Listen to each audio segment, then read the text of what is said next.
Добре дошли в канала Моето здраве! Днес ще ви представим най-ефективните билки за подпомагане на хормоналния баланс, облегчаване на предменструалния синдром и симптомите в периода на менопауза. Поддържането на нормални хормонални равнища в тялото на една жена във всеки етап на живота е изключително важно. Възникването на хормонален дисбаланс може да бъде изключително неприятно за женското тяло и психика. Най-често симптомите, които жените изпитват при хормонален дисбаланс в организма, включват горещи вълни, нередовна менструация, промени в настроението, проблеми с съня, напълняване, депресия, тревожност, проблеми с паметта, сърцебиене и падане на косата. Има данни, че терапията с някои лечебни растения води до значими подобрения в работата на ендокринната система и възстановяване на хормоналния баланс в дългосрочен план. Билките, приемани както под формата на чай, така и под формата на хранителни добавки, могат ефективно да облегчат или дори да премахнат напълно неприятните признаци, които се появяват по време на предменструалния синдром или менопаузата. Ленено семе.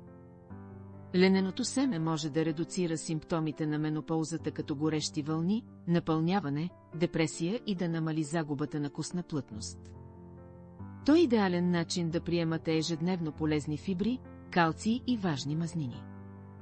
Маслото от ленено семе също може да бъде полезно за намаляване на горещите вълни поради значителното съдържание на фитоестрогени и омега-3. Лененото масло е ценна добавка към зелени салати, а семената могат да се консумират в смути или добавени в мюсли. Глок. Приемана редовно под формата на чай, тази билка помага при горещи вълни и изпотяване, премахва сърцебиенето и тревожността по време на менопаузата. За да си направите чай, заливате една супена лъжица от плодовете с чаша вряла вода. Оставяте да се накисне за 1 час и прецеждате. Този чай може да се приема по 3 чаши на ден. Освен че премахва сърцебиенето и тревожността, чаят възстановява добрия апетит и здравия сън. Див ям. Коренът на дивия ям може би е най-известен със своята способност да подкрепя здравето на репродуктивната система. С мощните си противовъзпалителни свойства, дивият ям често се предписва от лекарите за облегчаване на менструалните спазми и хроничната болка в таза. Облегчава симптомите на менопауза като топли вълни, проблеми с съня и обилно изпотяване. При по-младите жени потиска проявите на предменструалния синдром като болки в гърдите, промени в настроението, умора и раздразнителност. Билката е добре познато средство за намаляване на болезненото възпаление в ставите, предизвикано от ревматоиден артрит, заздравява костите и предпазва от остеопороза. Бял ръвнец. Белият ръвнец е популярна билка, известна с ползите си за женското здраве. Неговото действие, имитиращо това на прогестерона, помага за намаляване на симптомите, свързани с предменструален синдром, пременопауза и тежка менструация. Проявява мощен противовъзпалителен, кръвоспиращ и антимикробен ефект. Съдържа апигенин и лутеолин, които са растителни съединения с естрогенна активност, които регулират успешно месечния цикъл. Намалява болезнените спазми и контролира кървенето при обилна менструация. Спазмолитичните му свойства са от полза и при уринарни инфекции, успокоява хиперактивния пикучен мехур и потиска развитието на бактериите. Малина. Тя е богат източник на танини и фенолни киселини, които намаляват обилното менструално кръвотечение и облегчават болезнените менструални спазми. Облегчава също така симптомите на предменструалния синдром и свързаното с това хормонално акне. Възстановява общия хормонален баланс и поддържа цялата ендокринна система при производството на хормони.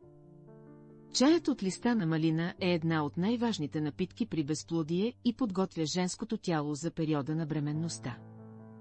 Той спомага за предотвратяване на аборти и е мощно оръжие за справяне с депресията и тревожността. Вечерна иглика. Това е много популярно растение за запазване на женското здраве и красота. Безценен източник на незаменими омега-6 масни киселини, които регулират функцията на ендокринната система, забавят стареенето на кожата и имат много силно противовъзпалително действие. Прилага се основно при тежък предменструален синдром и нередовен цикъл. Вечерната иглика е едно уникално природно средство за лечение, което влияе благоприятно върху организма, като подобрява хормоналния баланс при жените, особено преди, по време и след менопауза, регулира менструалния цикъл, спомага за красива коса, кожа и ногти, увеличава абсорбцията на калций и намалява риска от остеопороза. Действа противовъзпалително и възстановяващо, благоприятства работата на сърцето, стимулира репродуктивната функция и спомага за отслабване. Червена детелина. Това е едно от най-ценните медицински растения за контрол върху симптомите на менопаузата и профилактика на остеопорозата. Червената детелина е богат източник на фитоестрогени с висока ефективност при често срещаните прояви на менопауза, като горещи вълни и нощни изпотявания, нервност и безсъние. Забавя загубата на костно вещество и поддържа костната плътност. Също така стимулира потока на лимфата и намалява задържането на течности в организма. Мощните диуретични свойства на червената детелина подпомагат детоксикацията на организма. Също така укрепва имунната система и понижава нивото на общия холестерол. Градински чай. Това е ценна билка, чиято употреба също се препоръчва при менопауза, но основно срещу обилното нощно изпотяване през този период. Намалява горещите вълни и изпотяването в областта на лицето, стъпалата, подмишниците и дланите. Много добър източник на витамин К, който играе ключова роля в усвояването на калция в костите, съответно подпомага профилактиката на остеопорозата.